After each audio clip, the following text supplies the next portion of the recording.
Kumusta mga kaibigan, maligayang pagdating sa aking channel. Patuloy kaming nagbibigay sa iyo ng pinakabagong balita tungkol sa mga kilalang tao sa Turko. Narito kami na may isang kapanapanabik na pag-update tungkol sa Yagmur Yüksel at Boris Baktas, isa sa mga pinaka-pinag-uusapan tungkol sa mga manlalaro sa sektor ng libangan ng Turko. Ang magagandang sandali na ginugol nila habang nagkakaroon ng romantikong gabi kamakailan ay nagulat ang kanilang mga tagahanga.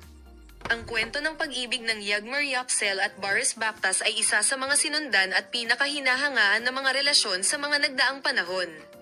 Ang kimika sa screen ay hindi may kakaila, at ang mga tagahanga ay hindi maaaring maging mas masaya kapag naaprubahan ang kanilang tunay na pag-ibig sa buhay. Simula noon, ang mag-asawa ay nakita sa iba't ibang okasyon. Ngunit sa huling gabi, lumikha ito ng higit pang kaguluhan.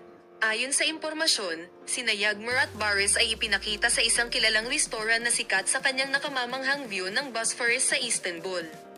Ang mga dobleng mapagkukunan ay inihayag na inilalaan nila ang isang espesyal na talahanayan sa ilalim ng mga bituin at nasiyahan sa isang hapunan sa kandila ng magkasama. Ang isang nakasaksi sa restoran ay nagbahagi ng sumusunod.